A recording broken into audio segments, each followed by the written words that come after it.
Halleloja, faly miaravatsika rehetra indray ny tenako a tonga so amin'izao fotoana iarahantsika ny alady maraina izao. Voalohany indrindra moa dia voninahitra ho an'Andriamanitra rehetrany mbola nampiizao antsika sy ianao mbola nampijoro antsika ankery eto amin'ny fanatrehany indray ary faly manaja ihany koa ny tenako amin'ny mpanompon'Andriamanitra mivady izay tsy nitsatra mamesehatra afahako mivelatra amin'ny asa fanompona. Dia iarabanao manokana ihany koa za Ravavy Isabelle Soary Ravavy fitahina fandresena, Ravavy Felana, Ravavy Saoly Ravavy Lantamalala sy ireo rehetra izay manaraka ny fotoam-bavaka androany. Samy tahin'Andriamanitra isika saray avy ary inoko fa mibitabitaka ianao androany satria eto amin'ny fanatrehan'Andriamanitra. Dia inoko androany ihany koa fa Andriamanitra dia amenanao araka ny habeny etaetanao. Androany alohana ny boantsika ny fotoana dia tiako raha mba mizarahanao zao fotoam-bavaka izao amin'ireo namanao amin'ireo olom-patatra na tsy Maurice ny Madagasikara ary faly miarabanareo za Madagasikara ihany koa moa izay manaraka antsika fotoam-bavaka ity ary inoko fa Andriamanitra momba anareo mandritra an'izao cyclone izao ary zarazarao any amin'ny olona any ivelany ihany koa malagasy rehetra izay fantatrao fa Andriamanitra inoko fahitany fiainany tsara avy ary azajiny ihany koa manao commentaire ao ambany ao amin'ny zavatra rehetra izay mahakasika amin'ny fonao amin'ny ten'Andriamanitra rehetra izay lazain'Andriamanitra ho anao manokana azadino zany satria mba faly zay manaraka ny commentaire anao faly zay mahafantatra hoe miasa amin'ny fiainanao Andriamanitra. Alohany hanimboantsika ny fotoana dia andao tena hitodika amin'Andriamanitra manokana isika ary hanandratra anazy araka ny vavaka izay nampianariny moa dia hoe rainay izay any an-danitra amasinina ny anaranao. Dia amin'izao fotoana izao andao tena amasinitsika ny anarany ary asandratsika any amin'ny avindrindra ny Andriamanitrasika. Halleluja.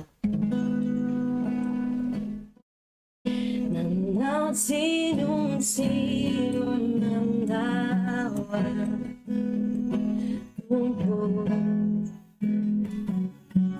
mamindrafo nino ireo lenga fianao etiafaka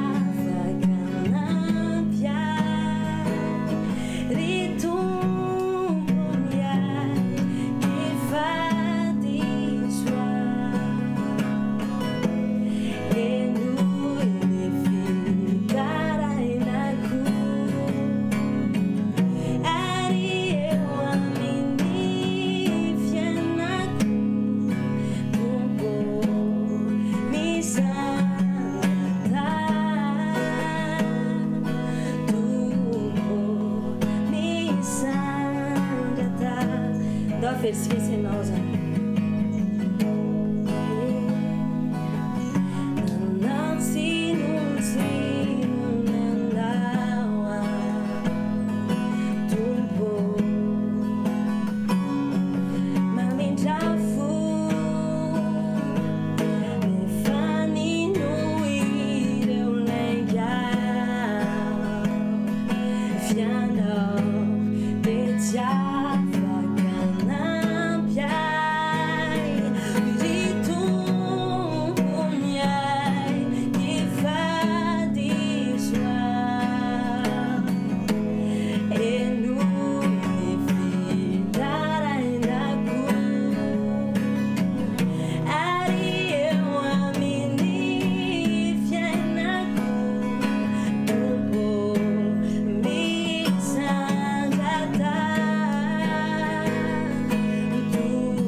misandrata dotsika teny misandrata misandrata tompo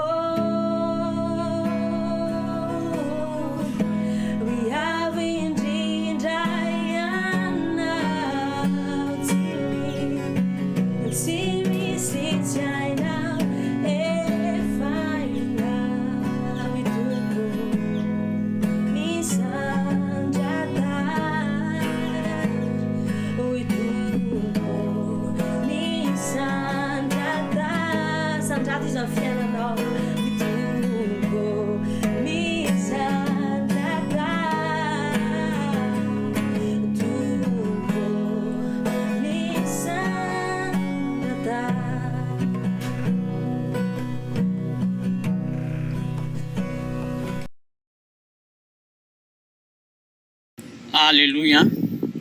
Dia mbola ampifaliana trany no iara-banantsika tsirairay avindray amin'izao fotoana maraina zao ary manona ny fahasoavan'Andriamanitra irosaka amintsika tsirairay avindray any amin'ny toerana maro samihafa izay misy antsika any androany misaotra tompo lehibe ihany koa satria mbola nomeny fotoana indray androany ahafahana manompo azy amin'ny alalan'izao ary saorana ihany koa ny mpanompon'Andriamanitra izay mbola manome setratra ny ahafahana mivelatra ao anatin'izao fanompona an'Andriamanitra izao.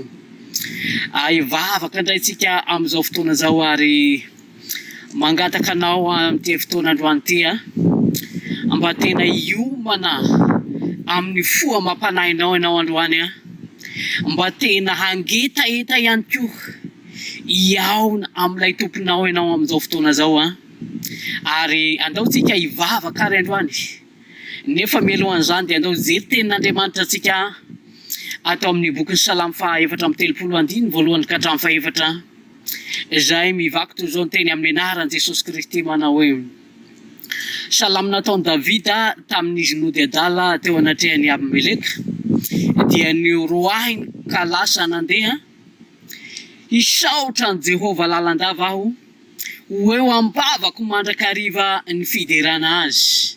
Jehova no reharehany fanahiko hahare izany mpandefitra ka ho faly miaraha mankalaza ny Jehova amiko ary aoka hiara manandratra ny anarany isika.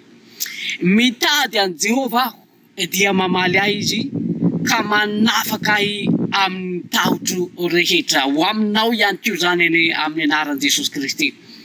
Ireo tohizatsika ny tenin'Andriamanitra ato amin'ny Jeremia 7:7 izay mivaky toy izao ny teny antsoy aho dia hovaliako ianao ka ampisehoako zavatra lehibe sy sarobatarina izay tsy fantatrao. Alleluia.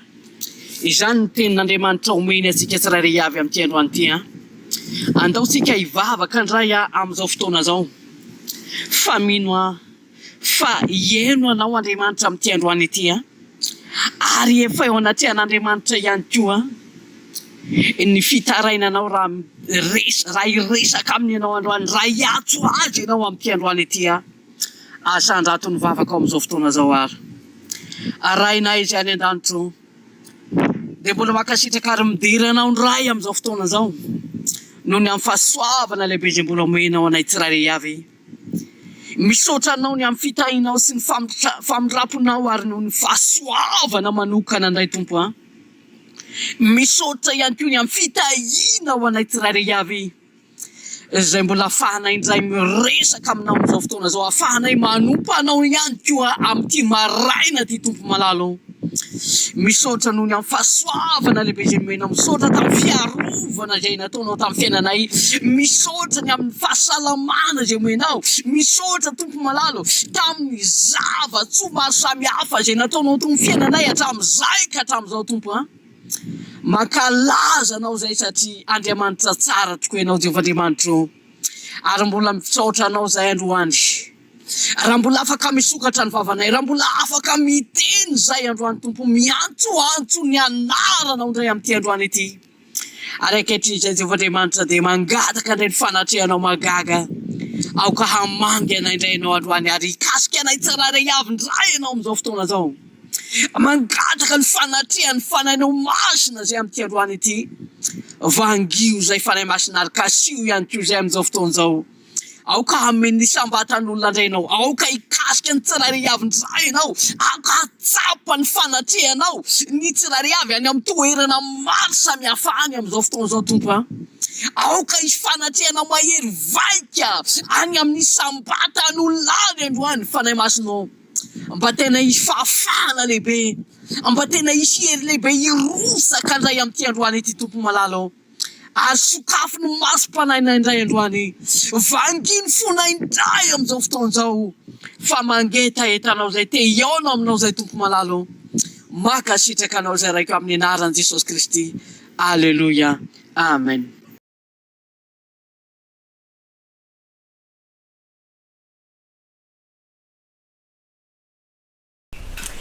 Halleluja. Dia amin'izao fotoana izao andaontsika hitohy hatrany ny fifandraisantsika amin'Andriamanitra ary anambarana azy any aminazy ny finotsiasianao ka raha andehetsika dia eo aminazy ny joroantsika, tsy mirerakintsika fa ny entiny manomana anasy aminao. Halleluja. Ny finoko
fotoan'izao dia andaontsika hitohatra ny fotoam-bavaka iara-mivavaka anasa fanamasin'ny fiainantsika manasanao raha Lanta Patrika tarety izay.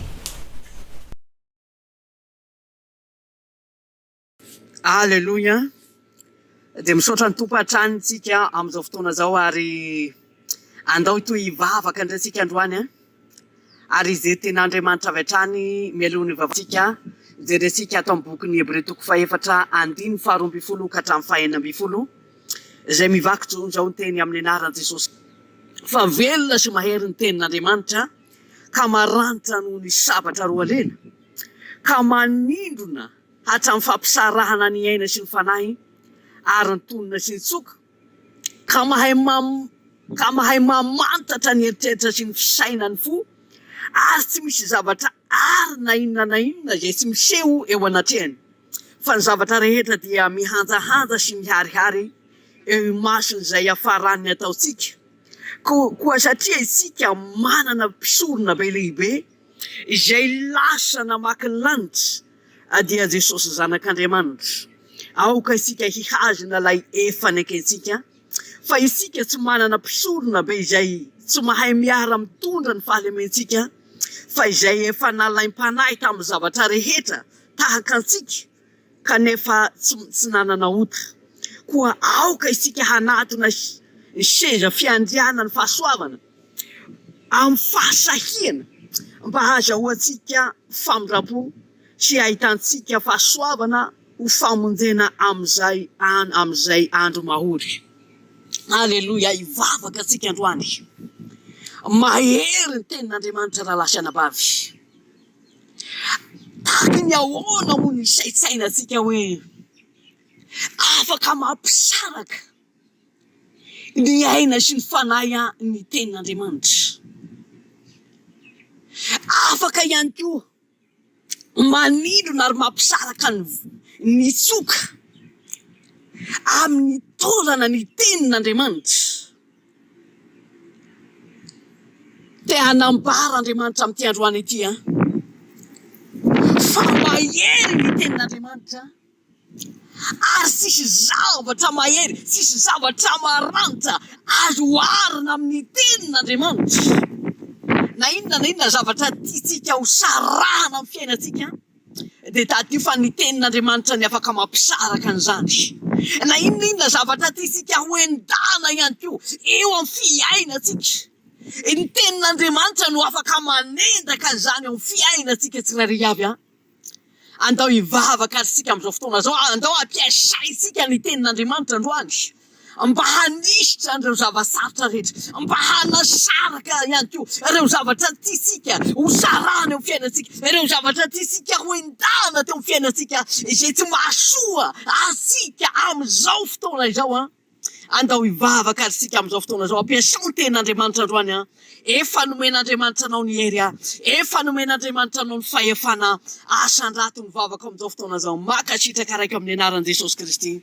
Manome voninahitra ary mbola midera anao ndray androany, mankalaza ny anaranao izay rehefa tsara indrindra ianao. Andriamanitra mendrika noderainy ianao Jehovah Andriamanitra. Tompo malala, misaotra noho ny amin'ny hery izay nomenao, misaotra noho ny amin'ny fahefana izay nomenao anay tsirairay avy ihany koa androany. Ankehitriny izay Tompo malala dia mampiasa ny herinao izay androany, mandrodana ary mandrava izay amin'izao fotoana izao ireo karazana fanahy rehetra izay mitondra faharatsiana amin'ny fiainanay tsirairay avy. Na inona karazana velam-pandrika alefa ny fahavalo, ireo rindrina izay azoro ny fahavalo amin'ny fiainanay tsirairay avy, ireo karazana fandrika tsy hita maso, ireo karazana rindrina tsy hita maso maro samihafa izay mitondra blocage maro samihafa. Jesosy, ravana izany androany amin'ny anaran'i Jesosy Kristy avy Nazareta. Potena izany androany amin'ny anaran'i Jesosy Kristy avy Nazareta. Ny fanahin'ny aretina, ny fanahin'ny blocage, ny fanahin'ny mitondra faharatsiana rehetra, na inona karazana sakana maro samihafa amin'ny fiainana tsirairay avy, rava sy potika izany androany amin'ny anaran'i Jesosy Kristy avy Nazareta. Tompo malala miantso ny anaranao zay androany satria ny anaranao dia mahery. Ny teninao Jehovandriamanitra dia maranitra noho ny sabatra roa lela. Ka zany indrindra no ampiasainay amin'izao fotoana zao. Ka ninona ireo zavatra ratsy rehetra, ireo karazana toetra ratsy, ireo karazana fisainana-dratsy, ireo fanahy ny fahakamoana, ireo fanahy rehetra zay mitondra faratsiana amin'ny fiainanay. Ravatsy potika izany androany.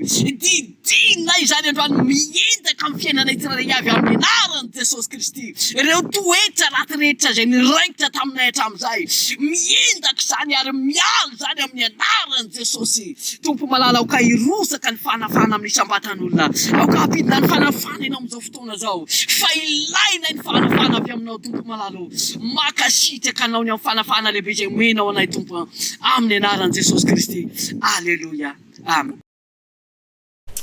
Halleluja. Faly mbola miaraba ny rehetra zay tonga hatrany, Rahavavy Mandresy, Rahavavy Isabelle, sy ireo rehetra, Ranata Jean-Éric, Ranata Elia, sarasara avy hatrany live mba ho tahina ny fiainan'olon-kafa. Amin'izao fotoana izao dia hanandratra hira indray antsika satria mino fa d'accord amiko ianao raha hiteny hoe miaina famindrapon'Andriamanitra foana antsika isan'andro izao. Avozo ny fahatsarana fiainantsika, tsy noho ny amin'izay vitantsika, tsy noho ny amin'ny maha-izy fa noho ny aminazy, noho ny amin'Andriamanitra be fitiavana azy. Ka andao hanandratra ny tiry ity amin'ny fotsika iray manontolo. Miaina ny famindraponao sy ny fahasoavanao ny fiainako. Miaina ny famindraponao sy ny fahasoavanao tomboky anao. Avauzinao isamaraina ny reviny ilay famindraponao. Avauzinao isamaraina ny reviny ilay famindraponao. Miaraka tsika isanao. Miaina ny famindraponao isan'andro atompo ny fiainako. Miaina ny famindraponao sy ny fahasoavanao tompoky anao. Miaina ny famindraponao isan'andro atompo ny fiainako. Miaina ny famindraponao isamaraina ny reviny ilay famindraponao. Avauzinao isamaraina ny reviny ilay famindraponao. Avauzinao isamaraina ny reviny ilay famindraponao. Ny reviny ilay famindraponao. Ny reviny ilay famindraponao. Amen. Izao trano izao dia atao hoe trano fivavahana izy ny ten'Andriamanitra. Andao mbola hitohy hatranotsika hivavaka ary manasa ny rahavavy Noso hitarika antsika anatin'ny vavaka manaraka. Alleluia. Ara-baina manokana tonga soa fanatsihan'ny tompotompoko ianao fiadana tompany aminao. Makasitraka an'Andriamanitra ihany koa fa mbola velonay ny androany, mbola afaka manompo anazy anatin'izao fotoam-bavaka izao. Misaotra ny mpanompon'Andriamanitra vady fa mbola nanome fivelarana amin'ny hasafampona. Makasitraka indrindra tompoko tahin'Andriamanitra hatrany any ianareo. Mbola hitohy hivavaka hatrany sika fa alohan'ny hivavahantsika aloha dia maka ny ten'Andriamanitra isika izay hitantsika ao amin'ny Zefania 15 ka hatramin'ny 17 ovakitsika amin'ny anara-mahery Jesosy. Jehova efa nampitsahatra fitsarana anao ka mandroaka ny fahavalonao. Jehova mpanjaka ny Israely no ao aminao. Tsy ahita loza intsony ianao amin'izany andro izany dia ho lazaina amin'ny Jerosalema hoe aza matahotra ary aza miravoravo tanana ry Ziona. Jehova Andriamanitra ao no ao aminao, mahery izy ka hamonjy. Iravoravo anao amin'ny fifaliana izy, hosondriana amin'ny fitiavana izy, hifaly anao amin'ny fiompiana izy. Haleloia. Izany ten'Andriamanitra, efa Jehova Andriamanitra ao ny ao aminao aminako sy aminao efa mandroaka amin'ny fahavalo eo aminako sy ao aminao izy ary ihany kokoa efa ataon'Andriamanitra tsy mahita loza intsony isika ary efa ihany kokoa efa miteny izy eto fa tsy mila matahotra isika na miravoravo tanana fa tena hoe mila matoky an'izany isika dia andaontsika amin'izao fotoana izao tena hivavaka mba tena ho tehirizin'Andriamanitra ao anatintsika izany fanafahana mahagaga izany mba fahasoavany tena anaraka antsika eto androany tena hoe hivoaka tena fifaliana tokoa izay tsika rehefa miala eto anatin'izao fotoam-bavaka izao mba tsy ho very zany asan'Andriamanitra izay efa ataony aminasy aminao izany fa tena voatahiry tanteraka aminasy aminao amin'izao fotoana izao. Asan-drato vavaka ao. Raha eo amin'ny anara-maherinao Jesosy misaotra sy midera sy manome voninahitra ny anaranao izay. Makasitraka anao izay satria mbola nomenao tombotsoa manokana indray androany hanandratra feonay eto anatrehanao ary indrindra Tompo menao tombotsoa manokana izay hahatakatra an'izany sekre izany androany hoe efa ao aminay ianao efa mandroaka amin'ny fahavalonay ianao ary tsy mahita loza intsony izay eto androany fa fandresena no azonay eto androany ary fahitapisy fifaliana sy fiompiana no azonay eto androany. Jehova Andriamanitra eto anatrehanao izay amin'izao fotoana izao tsy mahavita mahary tena mijoro anatin'izany izay fa indraindray izay mbola mitebiteby indraindray izay Tompo mbola eo ihany ny fisalasalana ka tehirizo mba fanatrehanao izay amin'izao fotoana izao oka ny herinao mahagaga Jehova Andriamanitra tena hitahiranay hampijoro anay anatin'izany asa lehibe izay efa ataonao aminay izany Jehova Andriamanitra oka ny fahasoavanao amin'izao fotoana izao tena hiaraka aminay Tompo mba hahatonga anay tsy ho lavo intsony amin'ny fisalasalana hahatonga anay tsy ho lavo intsony amin'ny tahotra Tompo satria anao eto amin'ny teny hoe aza matahotra ary aza miravoravo tanana Jehova Andriamanitra voatahiry Jehova Andriamanitra izany fanafana tanteraka izay efa ataonao aminay izany aminay tsiraray avy izany raha koa fa amin'ny raha sarobidinao Jehova Andriamanitra izany fanafana izany izay efa ataonao aminay tsiraray avy izany oka ny afofanay masinao tena didina tanteraka anay amin'izao fotoana izao Jehova Andriamanitra mahatonga anay ho tafajoro Tompo ho tafajoro ao anatin'izany fanafahana izany mba tsy ho azo fahavalo izay Jehova Andriamanitra eto mba tsy hitsombadika izany fahatsarana izay efa omenao anay izany na inona hoe mety endriky fahavalo eto androany dia moka voatahiry ny sainay voatahiry ny fonay voatahiry ny fanahinay voatahiry ny tenanay tsiraray aby hifantoko aminao tanteraka fa efa miala ny fahavalo hifantoko aminao tanteraka fa efa resy ny fahavalo hifantoko aminao tanteraka fa ianao no momba anay eto androany hifantoko aminao tanteraka izay fa tsy atahotra intsony izay eto androany fa fandresena mezinezina nefa ho azonay eto androany Tompo fa hitapity mahagaga nefa ho azonay tsiraray avy eto androany ajoroy anatin'izany izay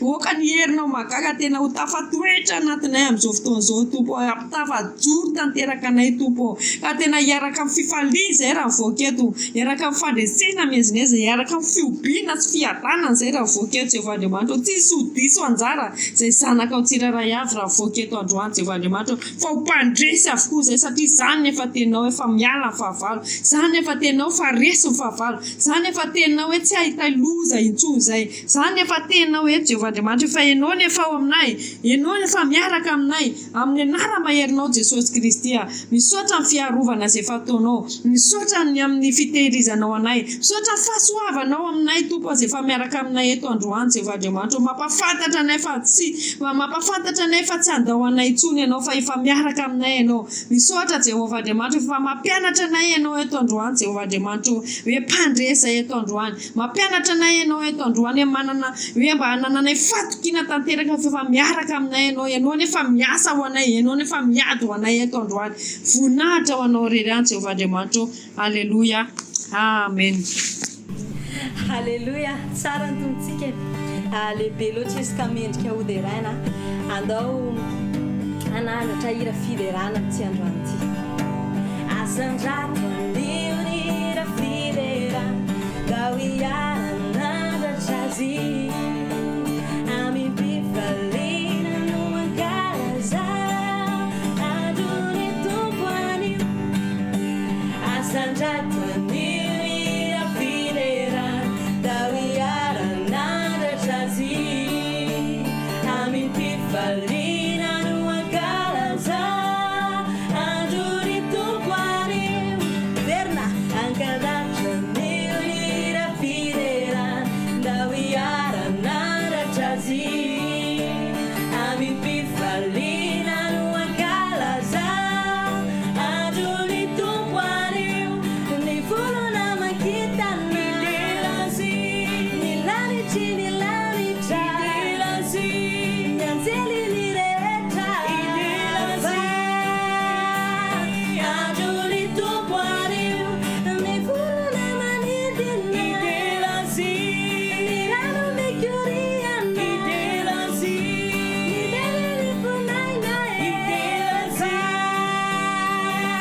aduni tumpani asandrato nilira fidera gawiara nada chazi ami pifalina numa casa aduni tumpani asandrato nilira fidera gawiara nada chazi ami pifalina numa casa aduni tumpani ni fula na makita na nilasi nilani chini lani cha nilasi nilani nirecha nilasi aduni tumpani ni fula na manidi na nilasi nilani mekyuria na nilasi zanana tufunai na nilasi aduni tumpani fa aduni tumpani fa aduni tumpani haleluya mbola ataontsika hideranazy a mbola hifaly a eo fanatrehan'Andriamanitra hatrantsika isanao haleluya andao anaratra hira firavona hira fiobiana hika mpifaliana amin'ny herintsika rehetra ho an'ny Andriamanitra lehibe hika fiobina hira fiobina hika mpifaliana hika mpifaliana amin'ny heriko rehetra heriko rehetra heriko rehetra heriko rehetra hira fiobina hira fiobina hika mpifaliana hira fitafina amvuko manontolo heriko rehetra heriko rehetra hira hira hira hira hira hira konao hira konao oh hira konao Jesus yo hira konao hira konao oh hira konao Jesus yo ami atsapiderana atsapiderana fetsikurana fetsikurana fuku manutulu fuku manutulu fuku manutulu ami atsapiderana fetsikurana fetsikurana fuku manutulu fuku manutulu fuku manutulu ira ira ira ira ira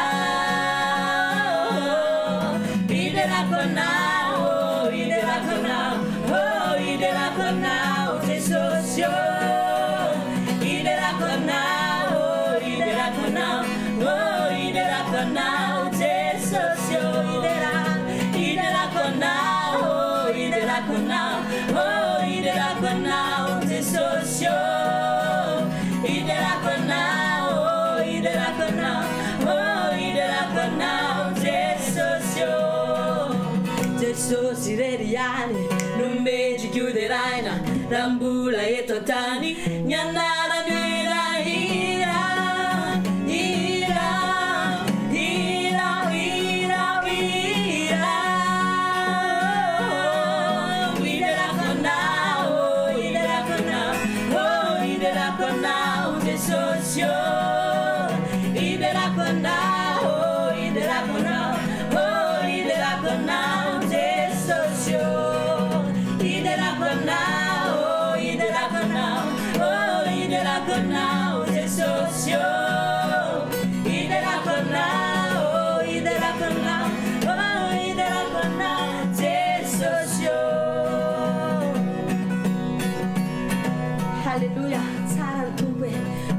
deraina mendrika kalazaina trany izy amin'ny sehatra rehetra amin'ny fiainantsika isanao ary toetsika nankalazana azy anaty mivavaka nankalazana azy anatin'ny hira dia andao ankalazaintsika ihany koa izy amin'ny alalan'ny fanolorantsika ny tenantsika ary fanolorantsika ny anjaran'Andriamanitra amin'ny fanatitra sy fisaorana dia andao azany anaraka antsy fitombavaka manaraky izao sy ianao.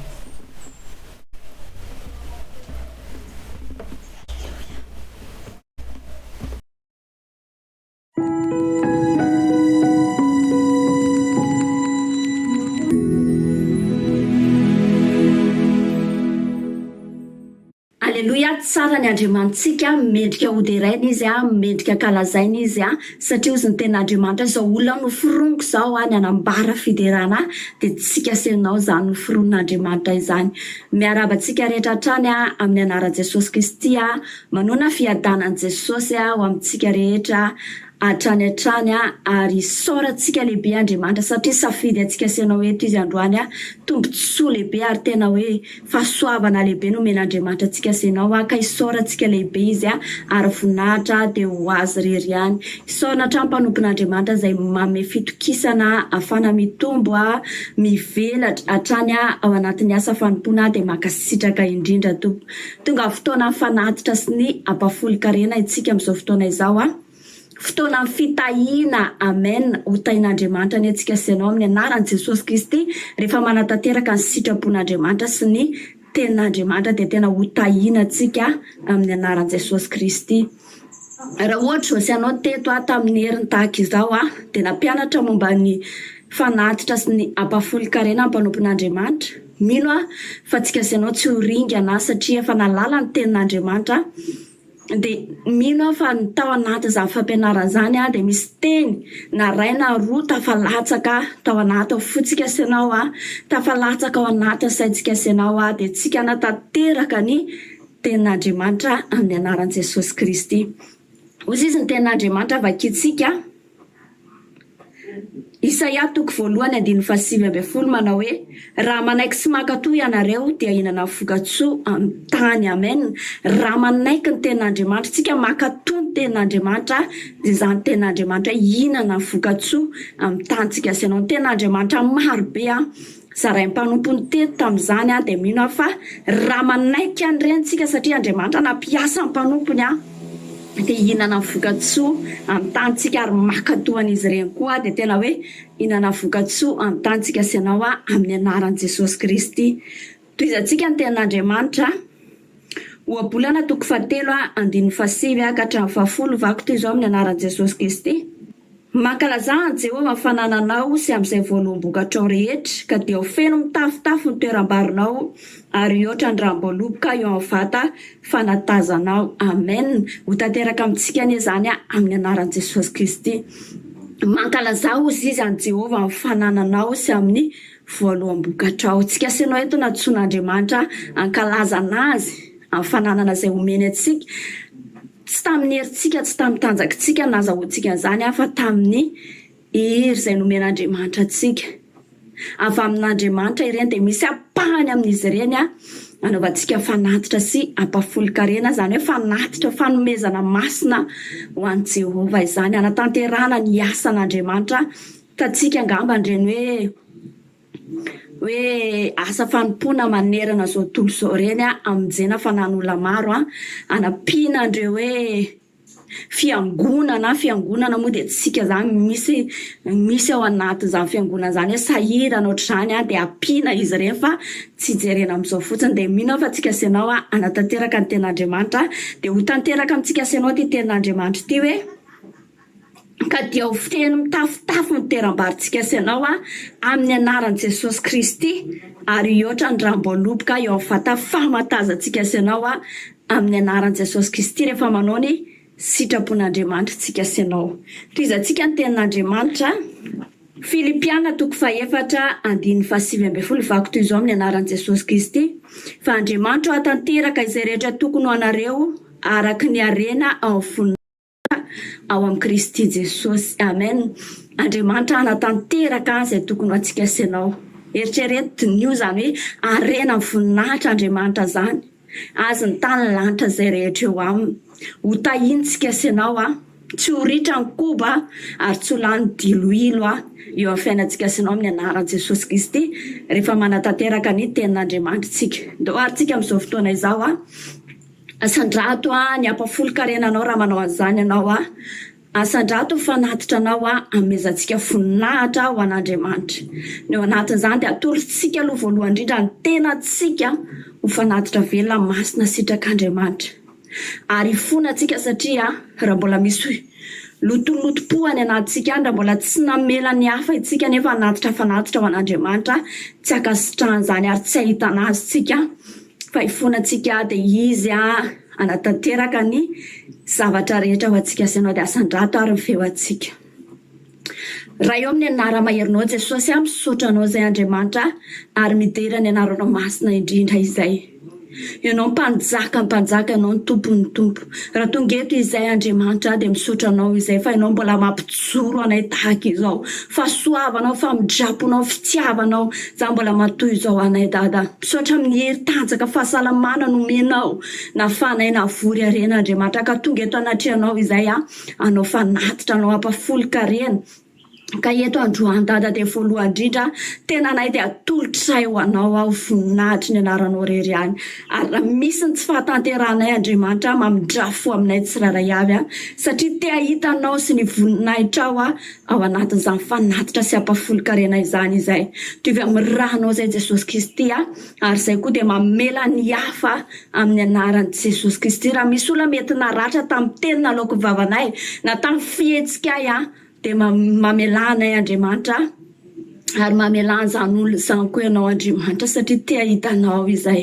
ka tena ho vita fihavanana aminao sy amin'ny olona rehetra izay Andriamanitra amin'ny anaran'i Jesosy Kristy amin'izao fotoana izao Andriamanitra dia atolotray fanatitra ny ampafolo-karena amin'izao fotoana izao hoemboka mantra mampofona ankasitrahanao ho voninahitry ny anaranao rery any raha izany fanatitra izany dada raha izany tahaka fanatitra izay nataon'i Jesosy Kristy ny tenany dia nakasitrahanao tahaka fanatitra izay nataon'i Abrahama nitoky izy nino izy teny izay nataonao Andriamanitra dia naterany zanan'ilay tokana tena nakasitrahanao zavatra nataony Andriamanitra dia makasitraka anao izay satria mino fa ho akasitrahanao koa ny tsiraray avy eto androany Andriamanitra voninahitry ny anaranao rery any tanterao aminazy ny teninao Andriamanitra fa ianao anatanteraka izay rehetra tokony ho anazy araka ny arena izay ao amin'ny voninahitra ao amin'ny Jesosy Kristy ary anao mihoatra izay rehetra tokony ho an'ny tsiraray avy Andriamanitra amin'ny anaran'i Jesosy Kristy meo fahendrena ny mpanomponao Andriamanitra amin'ny fitantanana izany fanatitra sy ampafolo-karena izany ianao koa hiaro an'izy ireo Andriamanitra amin'ny zavatra rehetra amin'ny anaran'i Jesosy Kristy misaotra indrindra raha eo tera laza voninahitra dia ho anao rery any Alleluia, amen.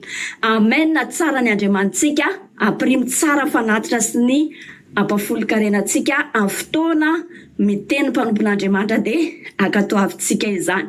Samy ho tahin'Andriamanitra daholo hiditra amin'ny fandarana manarakitsika tompoko andao ary. Alleluia, miarabantsika rehetra amin'ny anaran'i Jesosy Kristy amin'izao fotoana izao.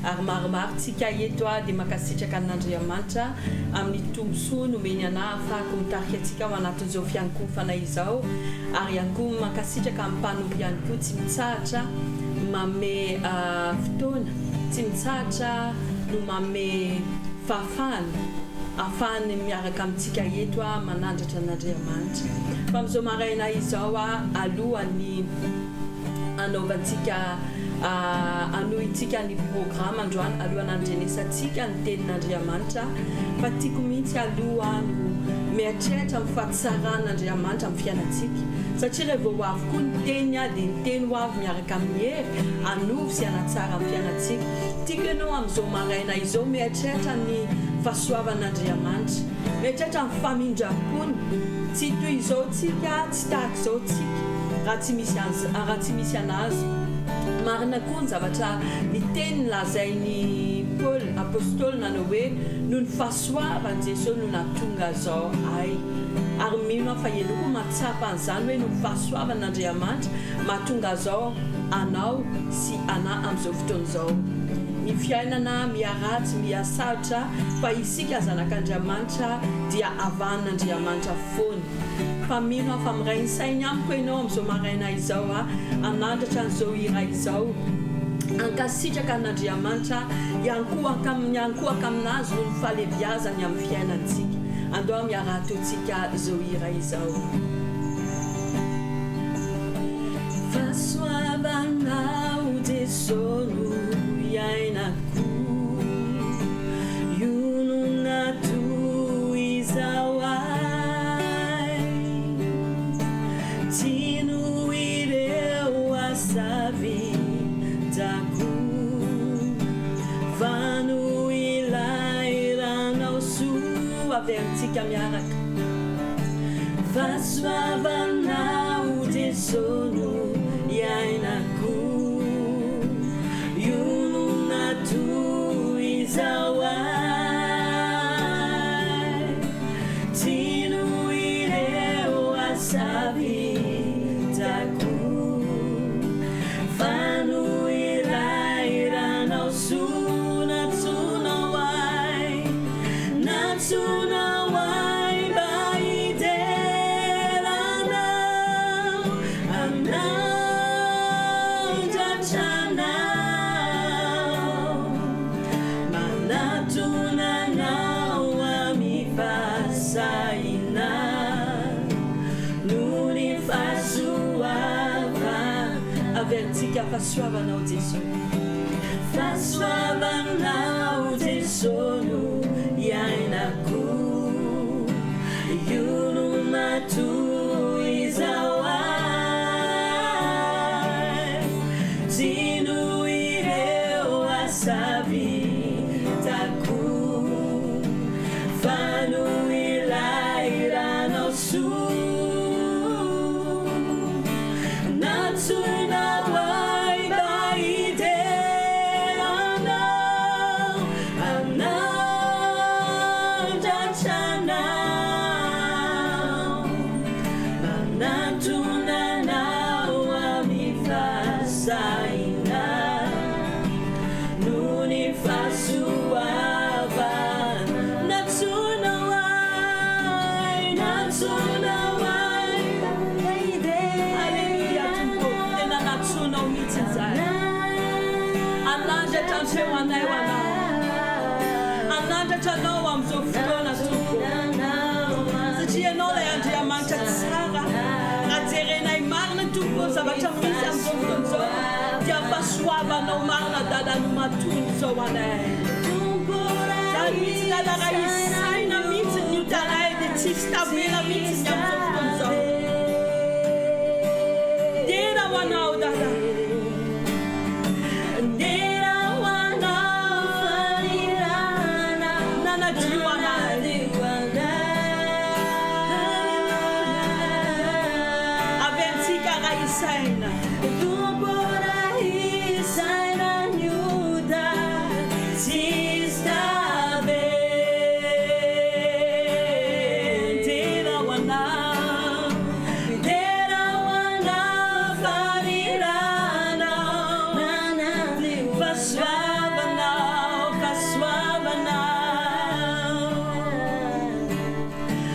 fahasoavanao Jesolo iainako io no natohizao ahy tiano ireo asavidako fa no ilairanao soa natsoinao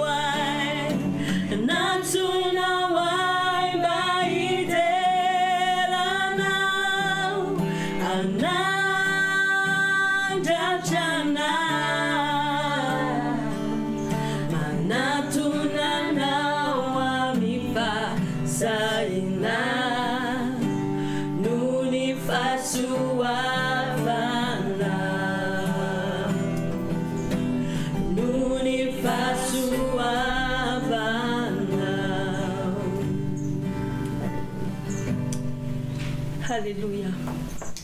mino aho fa ao anatin'izao fotoana izao a na le zavatra mitranga amin'izao fotoana izao any amin'ny Madagasikara mahatsapa mihitsy tsika fa hoe afa mihitsy ny herin'Andriamanitra.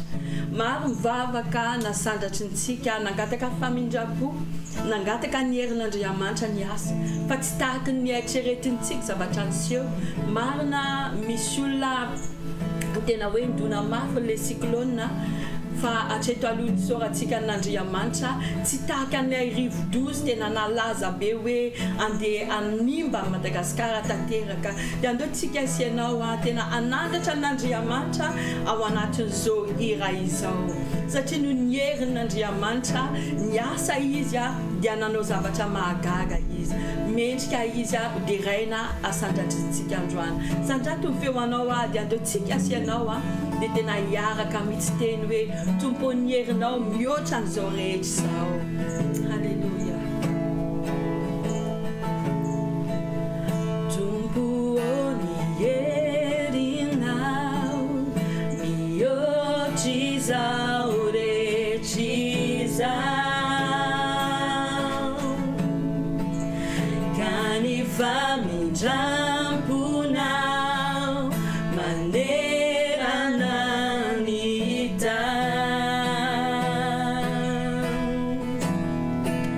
tsy misy azo arina ny fahatsarana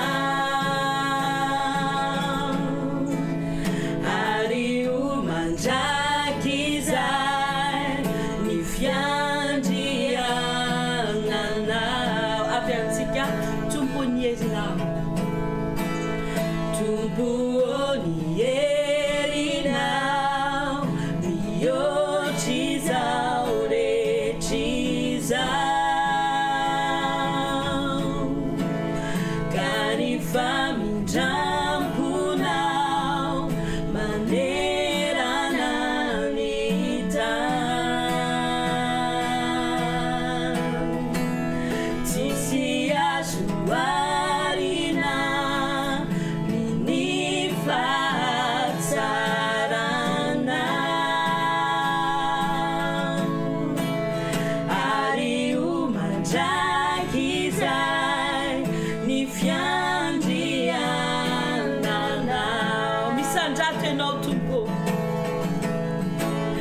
tompo misandratami ny avo indrindranao ka ny fiderananao manerana ny tany tompo okitseo anio ny faribiazanao ka ny voninao hitrao manelana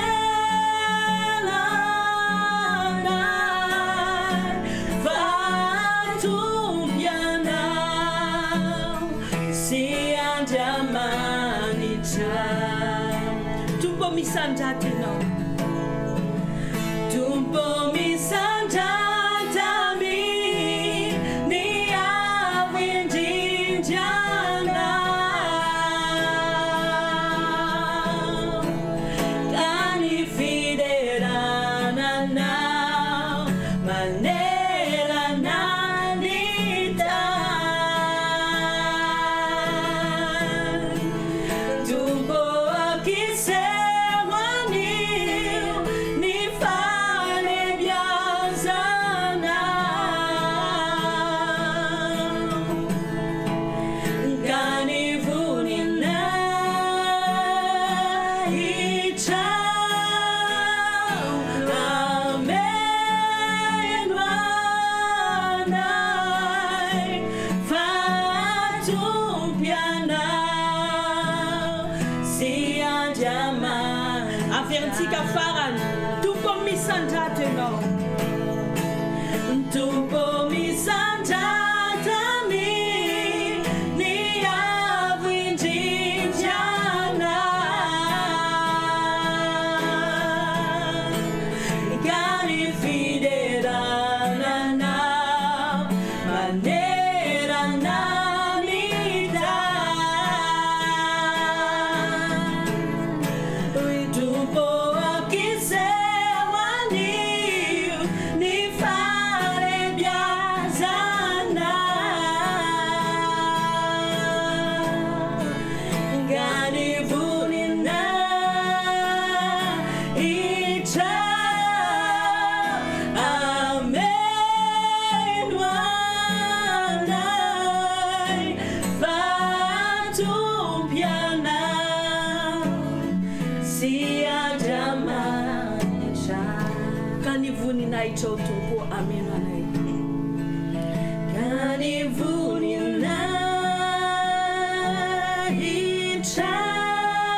Atianao fa mila voninahitra n'Andriamanitra iseho amin'ny fiainatsika sy ianao na hoe misy mararany aminao na hoe na inona zavatra mety atrehanao ny voninahitra n'Andriamanitra ihany afaka manala an'ireny zavatra ireny. Averintsika ny voninahitra o Tompo ilainay amin'ny fiainanay, ny voninahitra o Tompo ilainay amin'ny tokantranonay, ny voninahitra o Dada ilainay iseho amin'ny fiainanay.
Hallelujah, mwana ubanza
mpanjaka andrandraintsika androany a izy ilay mpanjaka andrasantsika hiasa amin'ny fiainantsika rehefa tonga amin'ny mpanjaka dia feno voninahitra naiza na aiza misy anao a tadidio ny tenin'Andriamanitra manao hoe ity trano amin'izao fotoana izao a dia ho feno voninahitra mihoatra n'ilay trano taloha ianao zany resahan'Andriamanitra izany na inona zavatra tsy nety tao amin'ny fiainanao a fa androany ary mila mino ianao rehefa ho avy ny mpanompon'Andriamanitra miaraka amin'ny teny zay avy any an-danitra satria raino any an-danitra mahita anao malala ny zavatra lalovanao malala ny zavatra eritreretinao amin'ny sainao malala ny zavatra tsy mampatory anao malala ny zavatra malasa ny sainanao ary zany a mampiasa amin'ny mpanompon'androany ho fitaovana mba hamonjy anao mba hamoaka anao ao anatin'ny ny zavatra misy anao ary tehiteny aminao a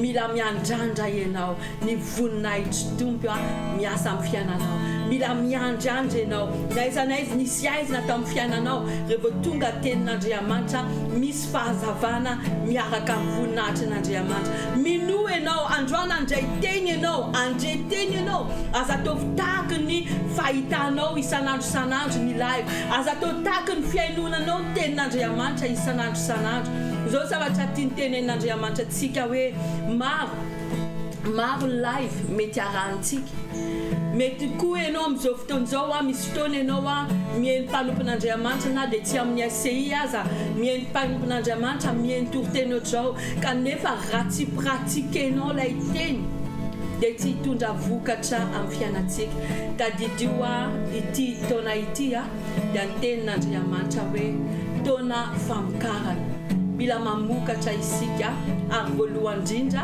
ny ara-panantsika mihitsy mila mamokatra raha ny ara-panantsika mamokatra tsara dia ny zavadrehetra andeha anaraka an'izany misy tenin'Andriamanitra ka tsy sao aloha fanjakako sy ny fahamarinana dia anampy anao daholo zao rehetra zao vonoina ianao a ho avy ny mpanompon'Andriamanitra hitondra teny ho anao amin'izao fotoana izao na aiza misy anao miresao an-dadanao izy mahita anao any ary mihaino anao izy teneny anazy alefaso ny teninao androany dada teninao zay anova ny fiainako teninao a zay hitondrana voninahitrao amin'ny fiainako tena hamirapiratra mihitsy a no ny teninao androany any amin'ny misy anao any a ataovy zay vavak'izay a fa ho avy ny mpanompon'Andriamanitra ameteny anao teny zay anova ny fiainanao mankasitraka anao toko a aza miala fa vetivety fotsiny dia efa tonga ny mpanompon'Andriamanitra.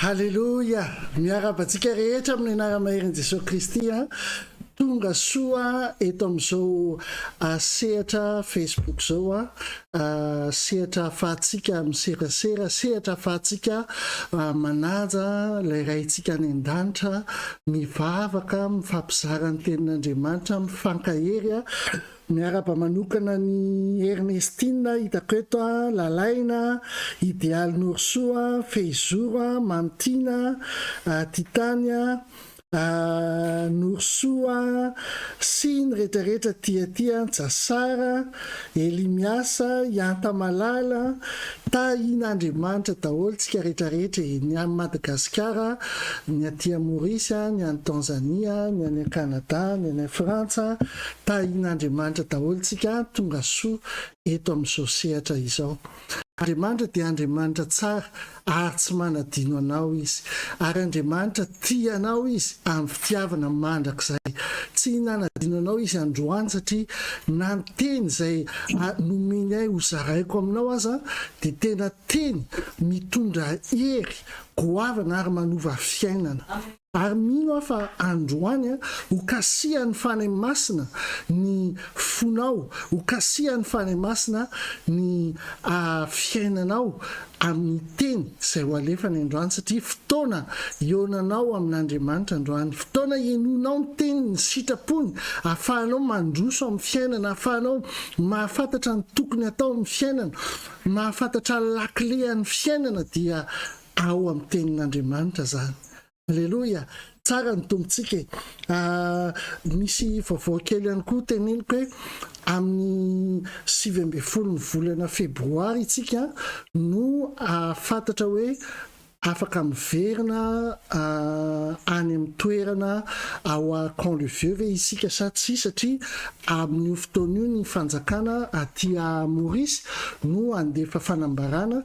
Hatreto aloha mantsy mbola olona 10 no afaka mivory eo am-piangonana, dia tsy mety le izy, dia izay ny anaovantsika le izy en live en ligne amin'izao fotoana izao, fa amin'ny 19 zareo amin'ny hoe inona no fahafahana ka hoe tsika mbavaka zay mba afaka iona isika. Amen. Tahin'Andriamanitra daholo tsika rehetrarehetra. Ty volana ity moa dia volan'ny fahazotoana, volan'ny fahazotoana, ary apetrao mihitsy ny anaranao aminao hoe izao mazoto ny anarana.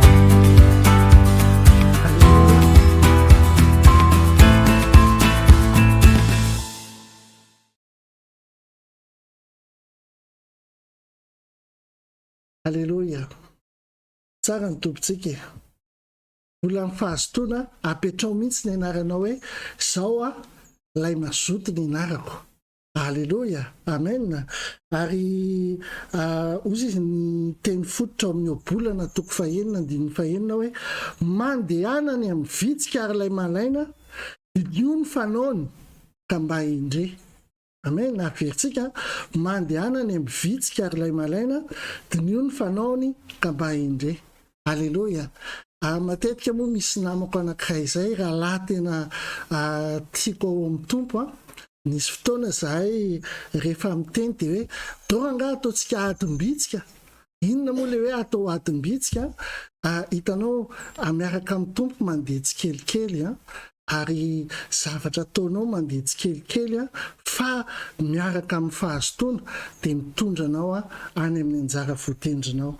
Andaontsika hisaotra an'Andriamanitra amin'izao fotoana sarobidy izao ahafahantsika mihaino ny tenin'Andriamanitra, ary oka ho sokafan'Andriamanitra ny fonao sy ny sainao. Oka ihany koa ianao anana faharetana fahalakilehan'ny fiainanao ity.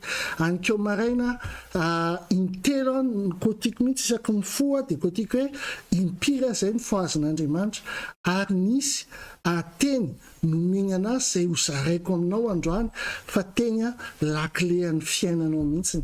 Ka asandrato ny feonao dia andaontsika hisaotranao Andriamanitra satria na heno vavaka ianao, na heno vavaka ianao Andriamanitra ary Andriamanitra velona ianao. Tompo androany ihany koa misaotra anao amin'ny fanatrehanao, misaotra anao amin'ny lanitra misokatra androany, ahafahany zanako mihaino ny teninao sy mahafantatra ny sitraponao. Tompo oka ny fananao masina mpianatra anay androany ary oka ianao Andriamanitra no omena sehatra androany. Anao ny sehatra tompo asa hietry eo ambany tongotrao tanteraka Andriamanitra amin'ny anara maherinao Jesosy. Ka asio ny fiainan'ny tsirairay avy androany ary oka tompo ty lakile izay nomenao ho an'ireo zanako ireo dia aomby izy ireo amin'ny fiainany amin'ny zavatra rehetra izay ataony. Amin'ny anara maherinao Jesosy nanaovako izany vavaka izany. Amen. Amen. Tsara ny tompontsika. Ny atao hoe fahazotoana dia fanomezana avy amin'Andriamanitra. Araka ny teny amin'ny Korintiana 5:5, Korintiana 5:5 dia zao ny soratra hoe fa isaorana ny Andriamanitra izay manome fahazotoana ho ao am-pony Titosy ho anareo mitovy amin'ny amen. Fanomezana avy amin'Andriamanitra ny atao hoe fahazotoana. Halleloia. Ary izay fanomezana avy any amin'Andriamanitra moa dia misy ifandraisana amin'ny ara-panahy satria Andriamanitra dia fanahy. Halleloia. Ary ny fahazotoana dia anisany fanahy anankiray izay omen'Andriamanitra anao, ahafahanao manana izay toetra izay, manana toetra fahazotoana ianao. Atao hoe ny anaranao zany dia ohatry ny hoe Isabelle zao dia atao hoe Isabelle mazoto. Halleloia. Ohatry ny hoe fahasoavana koa dia fahasoavana mazoto. Halleloia. Satria ny fahazotoana dia cadeau avy amin'ilay Andriamanitra antsika. Ary mangatay ianao amin'Andriamanitra hoe Tompo, omeo fanahy mazoto, omeo fo mazoto, omeo toetra mazoto eo amin'ny fiainako. Hoazavaiko aminao eto ny tenin'Andriamanitra ary ho hitanao fa raha mampiatra ny fahazotoana ianao eo amin'ny fiainanao dia tsy ambany ny toeranao. Halleloia. Iseho anatrehan'ny mpanjaka ianao. Izay mihitsy ny tenin'ny Baiboly. Ny olona mantsy tonga dia fantatra ny hoaviny. Teneniko anao tonga dia fantatra ny hoavinao hoe ahantra ny efaranao sa anakarena ny efaranao. Amin'ny lafiny rehetra io, amin'ny lafiny ara-panahy, amin'ny fiainana, amin'ny lafiny rehetra. Ahoana ny nahafantarana an'izany? Eo amin'ny resaka fahazotoana. Ireo tsara ny teny obolana 12:4-20, obolana 12:4-20. Ny tanany mazoto no anapaka, fa izay miravoravo tanana dia mpanompoana. Amen. Ny tanany mazoto no anapaka, fa izay miravoravo tanana dia mpanompoana. Hitanao zany tonga dia fantatra hoe olona anapaka ve ianao rapitso sa olona andevina zavatra anankiray na andevina olona na andevina situation. Zany atao hoe fahantrana zany mantsy dia mpanandevy zany. Ny olona mahantra matetika dia tratra ny fanandevozany fahantrana. Ary ara-panahy ny tenenina amin'io zay tsara hoe raha ohatra ny hoe olona tsy mahazoto mivavaka ianao, olona tsy mahazoto mandinika ny tenin'Andriamanitra ianao, dia normal ianao 4 ara-panahy. Na dia olona mety manan-karena ety avelana ary ianao fa mety 4 ara-panahy ianao raha tsy mahazoto mitady ny tavan'Andriamanitra. Ary izay mihitsy moa izy miteny hoe izay mahazoto mitady ny tavany no vokisany fitahiana. Amen. Mila fahazotoana.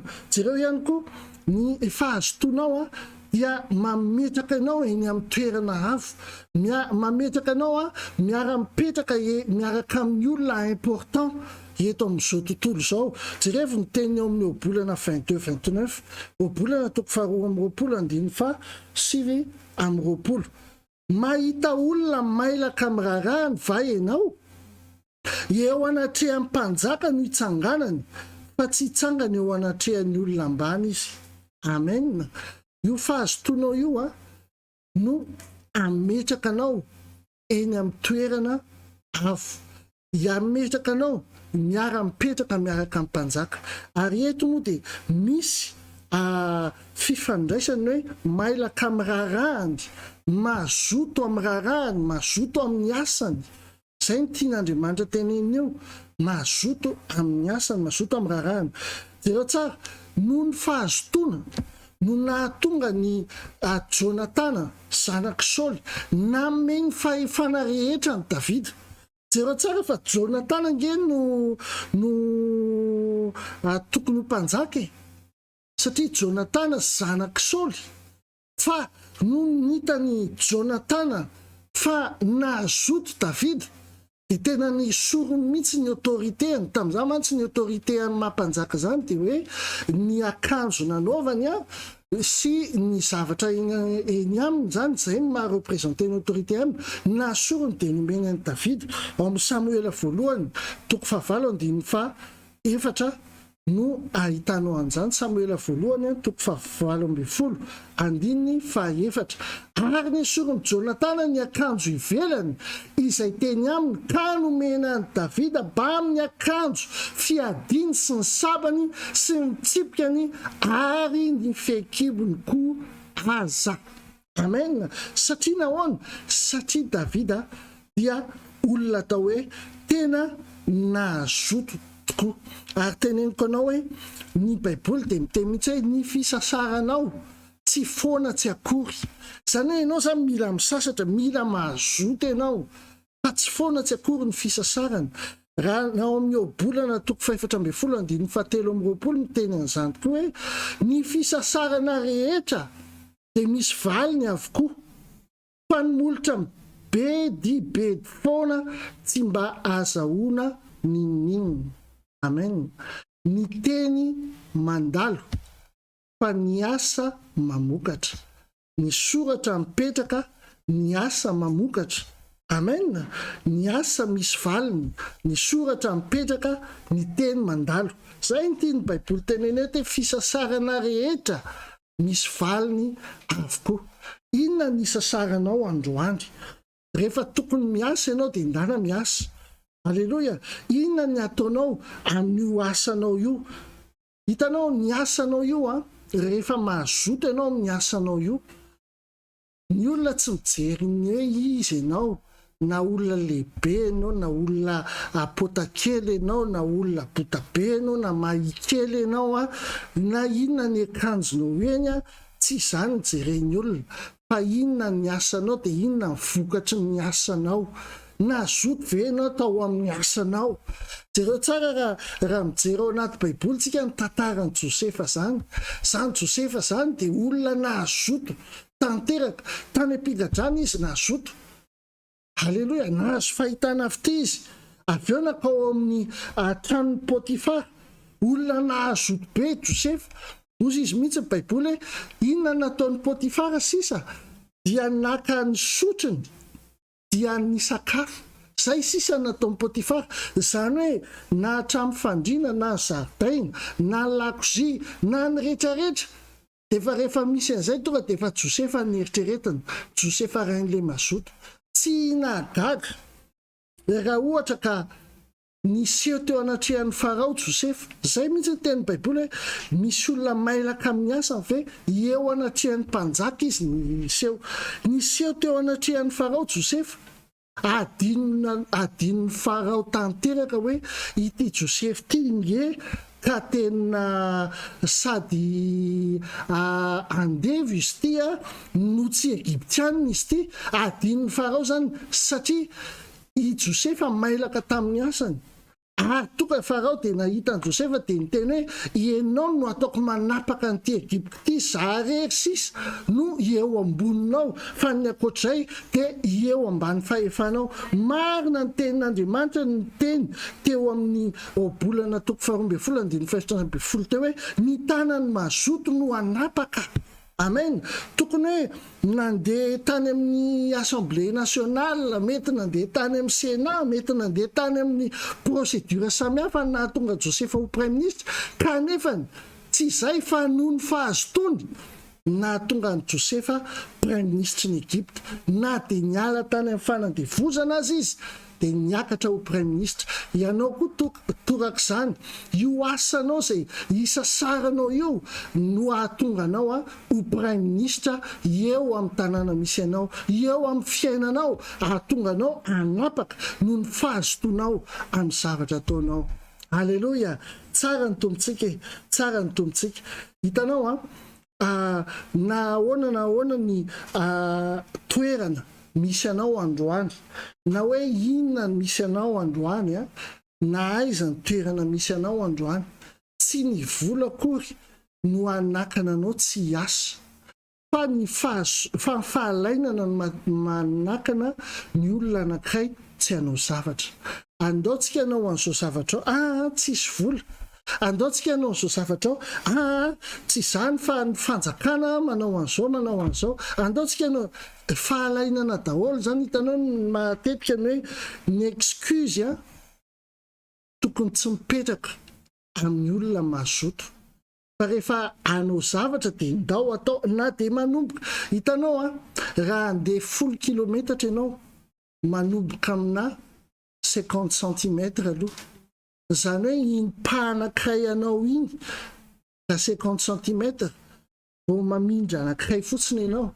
Zay ny fanombohana, na dia 10 kilometatra io na dia 100 kilometatra io. Alleloia.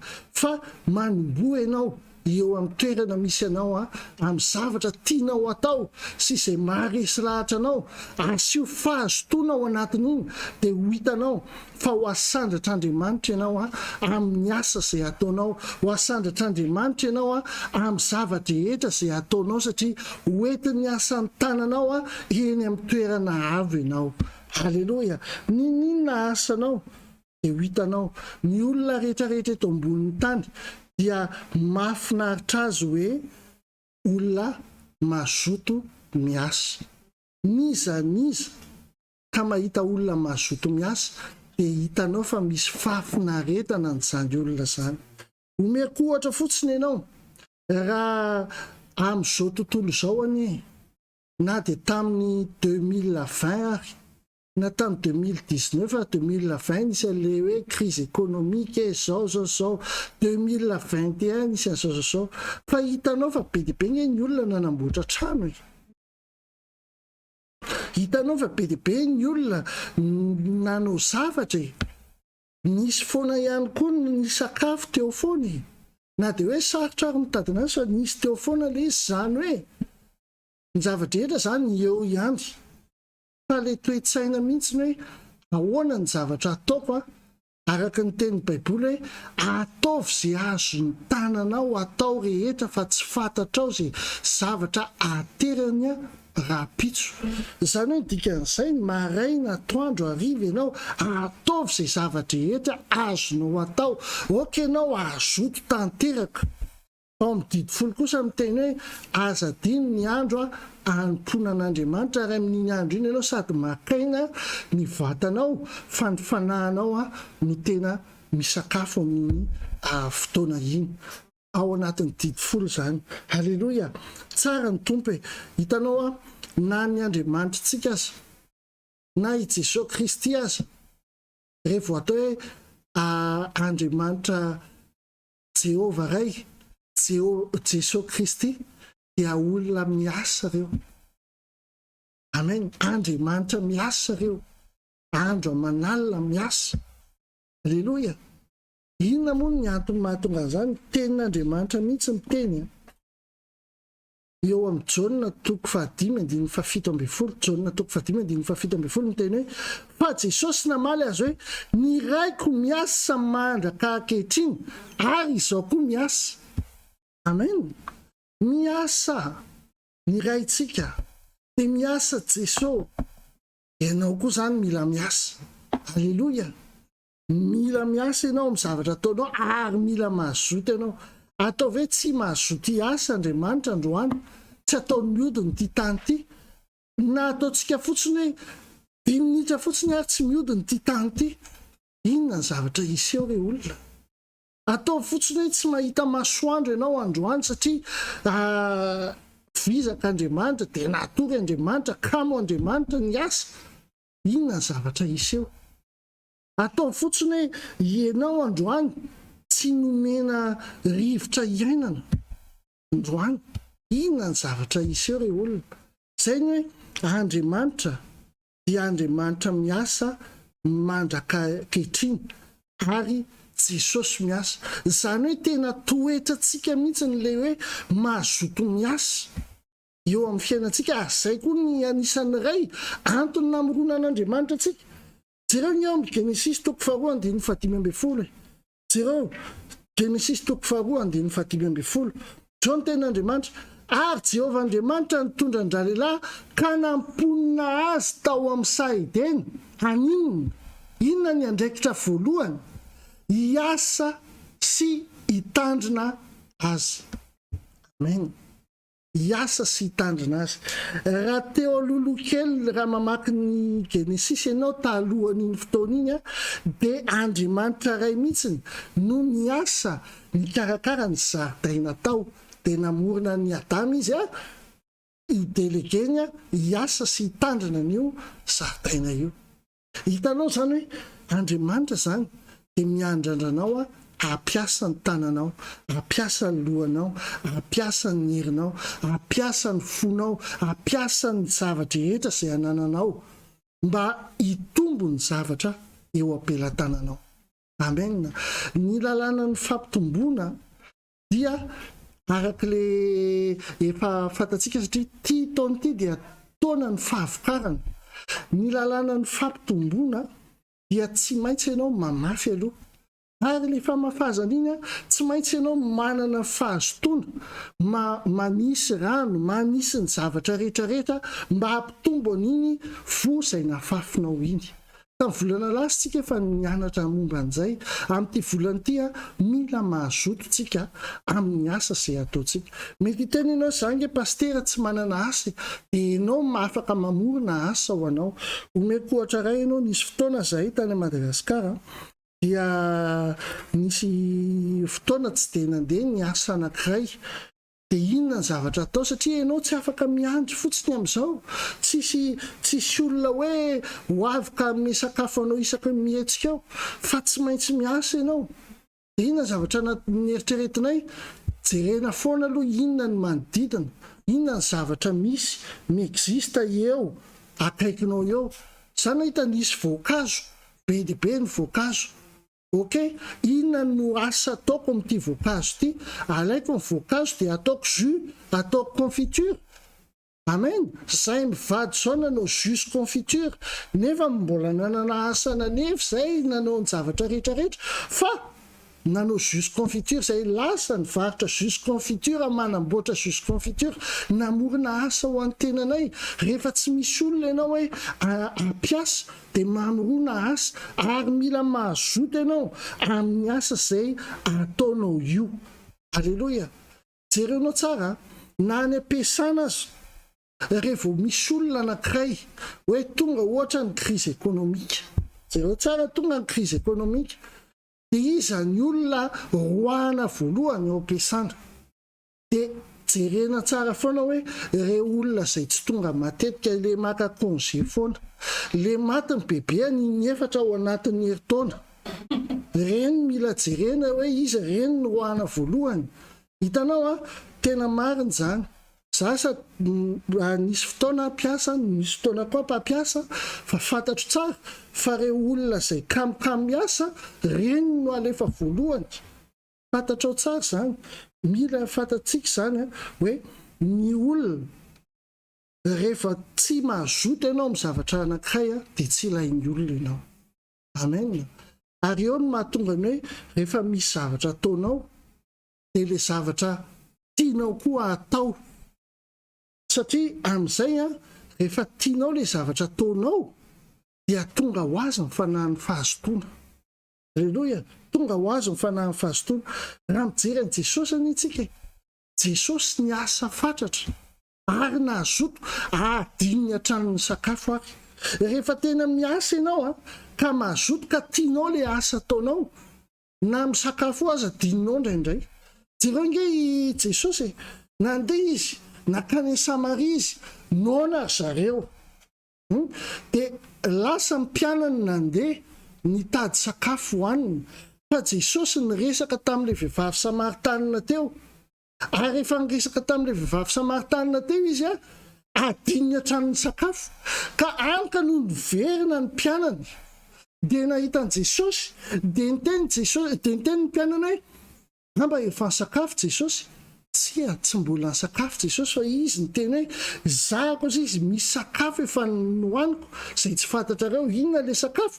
Le asa nampanirahana anazy teto ambonin'ity tany ity, asa famonjena. Alleluia. Ary nisy fotoana ihany koa Jesosy tamin'le nisy le nanao le miracle maromaro izy, dia ozy izy ny vahoaka hoe mitoery ianao eto aminay raha hialina fotsiny. Tsy afaka mitoetra eto aminareo izy, fa mbola misy asa tokony ataoko. Lasa izy nitety atoerana marobe nazoto tamin'ny asan'i Jesosy Kristy. Alleluia. nazoto tamin'ny asany Jesosy Kristy. Jereo koa raha mijeritsika hoe ahoana moa zany fahazotoana zany. Andriamanitra mivantana rehefa misafidy olona anankiray dia misafidy anazy any amin'ny toeram-piasany foana izy. Amen. Averiko indray, Andriamanitra rehefa misafidy olona anankiray dia any amin'ny toeram-piasany foana no isafidianany azy. Omeko ohatra vitsivitsy ianao ahafantaranao an'izay. Voalohany Davida. Taizy Davida no safidiana hoe ho mpanjaka. Tany am-piandrasana ondry Davida no natsona. Zany hoe teo am-perinasy Davida no natsona. Taizy ry Petera no natsona Jesosy Kristy. Teo am-perinasy nandeha Jesosy teny amorony ranomasina ary nahita mpanjono. Ary nahitany Petera izy ny teny avy ianao. Androany tsy ataoko mpanarato trondrotsony fa ataoko mpanarato olona. Satria taizy, satria teny atoeram-piasany Petera. Na ny mpifile Petera dia hita Jesosy teny avy ianao ataoko mpianatra. Alleluia. Maromaro. Taizy Josefa, niasa Josefa, natsono Farao, niasa taizy natao ampigadrana azy. Zay ny tian'Andriamanitra teneny hoe na aiza ny vao misy anao ka miasa ianao afaka atsoina ho eny amin'ny toerana avo ianao amin'ny anara maherin' Jesosy. Zany ange andramo ampiasana hoe manaovy ianao le rain'le mazoto fa tsy hoe miasa be koa fa tsy hoe miasa be fahatany. Sady miasa ny vatanao, miasa ny sainao, miasa ny momba ny fanahinao sy ny rehetrarehetra dia ho hitanao ny promotion anao fa promotion sur promotion no hitanao eo. Amen. Ny olona mazoto dia tena tedavina tokoa. Jereo na dia olona tena ataoko hoe olona faran'izay tena ratsy ary fa olona manana fahazotoana be tediavin'Andriamanitra ihany. Tena miteny ianao an'izany omeko ohatra mivantana ianao anaty Baiboly. I Saoly tonga Paoly. Fantatrao fa i Saoly tena nanana fotoana ary nanana, ozy izy ny teny Baiboly hoe nanana zèle, nanana fahazotoana tanteraka hanenjika kristianina. Izay kristianina naiza misy azy, naka soavaly mihitsy izy niala teny nisy azy akany Tarsis hanenjika kristianina. Fa hitan'Andriamanitra izay fozay hoe raha ity olona mazoto ity no atao amin'ny fanjakako, mihitatra be ny fanjakako. Matatsika hatramin'izao tsika mbola mamaky ny soratra nataon'ny Paoly, nosoratan'ny Paoly any amin'ny evanjily rehetrarehetra any hoe satria teo a Damaskosy novandy Jesosy Kristy. I Saoly lasa tonga Paoly, iny fahazotoan'ny Paoly iny ny ilain'Andriamanitra. Hitanao zany hoe na olona ratsy aza avadika Andriamanitra any amin'ny tsara rehefa mazoto. Alleluia. Ary teneniko anao farany ozy izy ny tenin'Andriamanitra hoe tsy amin'ny herinao, tsy amin'ny tanjakao fa amin'ny fanahiko ozy izy Andriamanitra. Ary ny fahasoavana miseho eo amin'ny fiainanao dia karazany complément na karazana fanampiny amin'le fahazotoana. Rehefa eo ny fahazotoana, ny namany akaiky eo dia ny fahasoavana. Amen. Rehefa mitentsika hoe fahasoavana sy famindrapona anaraka antsika amin'ny andro rehetra iainantsika dia dikan'izany olona efa hitantsika efa nisy fahazotoana tao. Amen. Zay vao miatra amin'ilay teny hoe fahasoavana. Ny fahasoavana tsy miatra amin'ny olona kamo mihitsy. Ny fahasoavana tsy miatra amin'ny olona manao azato ampandrina mihitsy. Fa ny fahasoavana dia miatra amin'ny olona izay mazoto. Alleluia. Ny mpianatry ny tompo rehetra dia nila nazoto daholo. Vakitsika ao amin'ny Tesalonisianina 4:7 andiny 7 ka hatramin'ny 12. Izao ny tenin'Andriamanitra.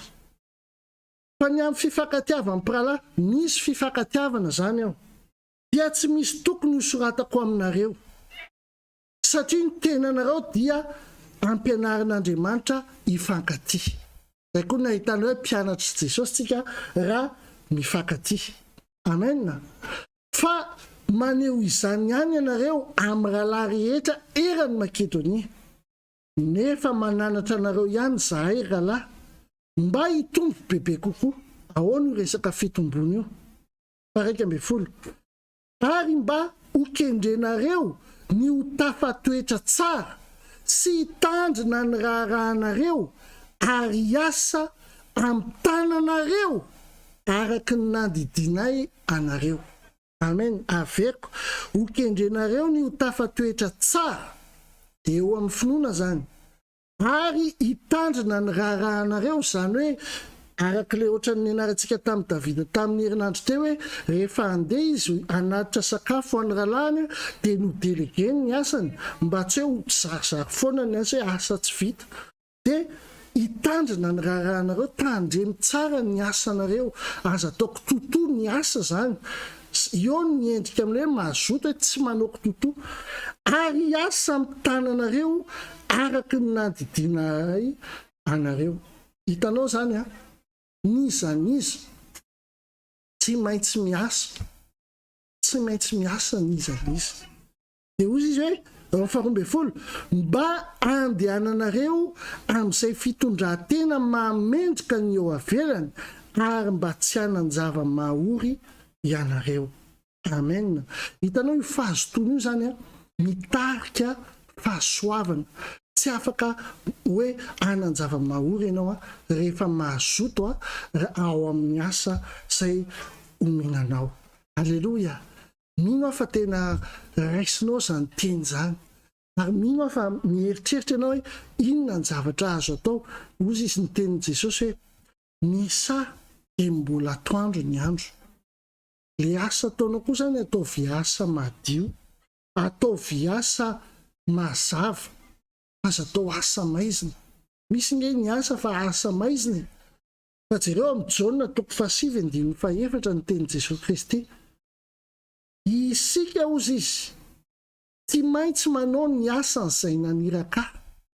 Reo isika tsy maintsy manao ny asan'izay maniraka.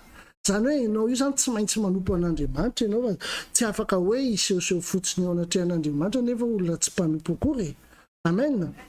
Raha mbola atoandro, zany hoe manaova asa mazava, manaova asa izay tsy misy maizimaizina, avy ny alina ka tsy mahazo miasa ny olona. Amen.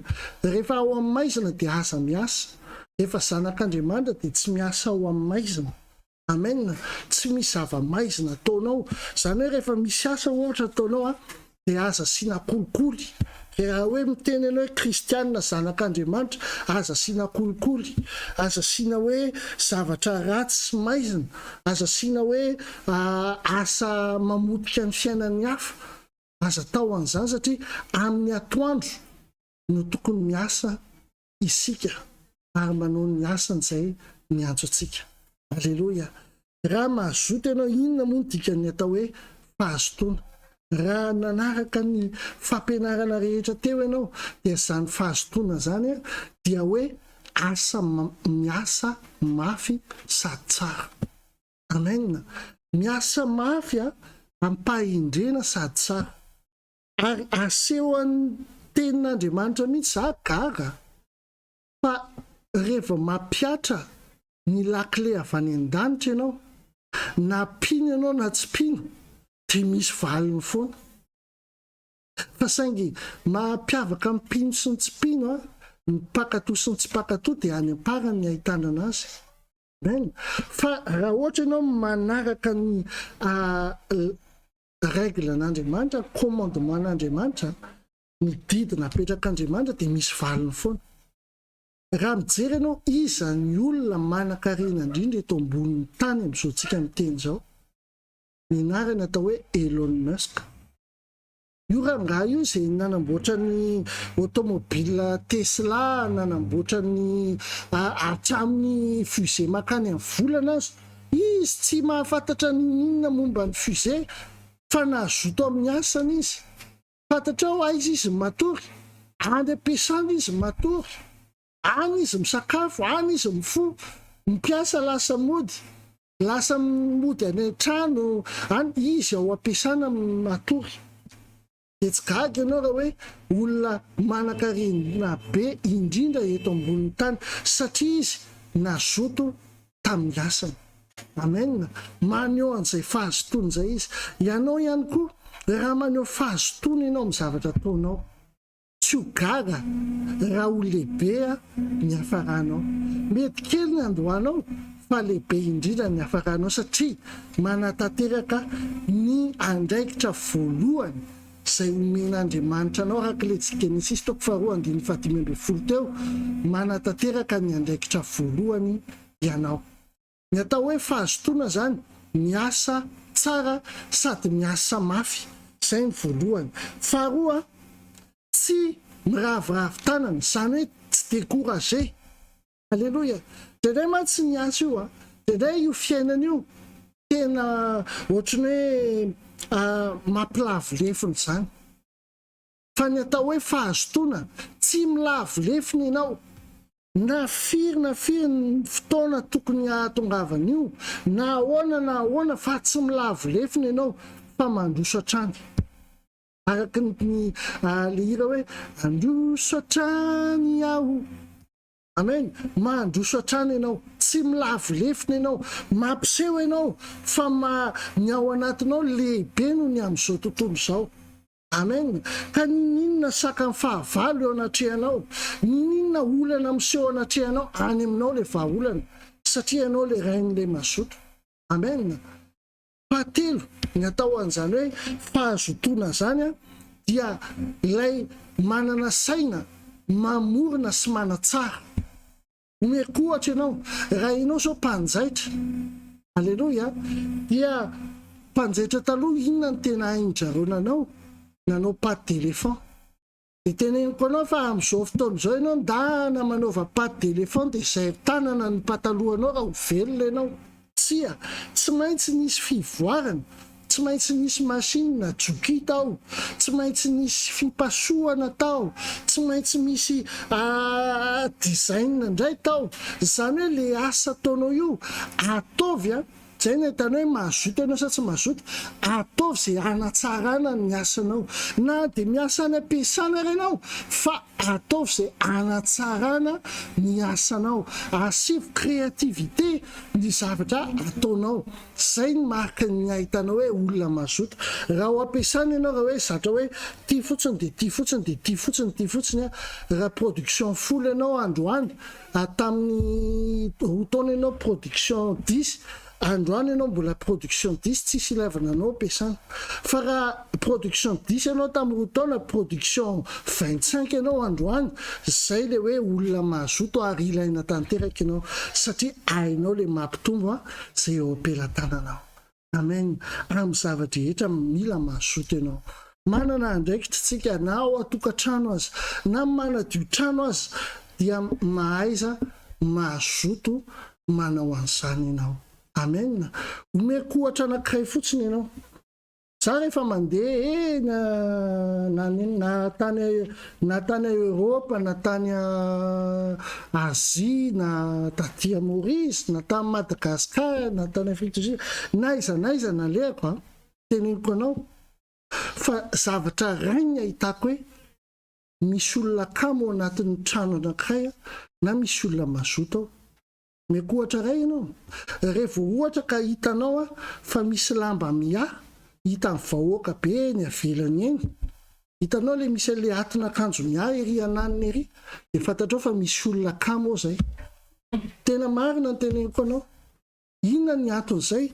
Satria ny olona mazoto dia mitandrina ny zavatra rehetrarehetra araka ny teniny eto amin'ny Tesalonisiana teo, tafatoetra tsara sy hitandrina ny raharahanao.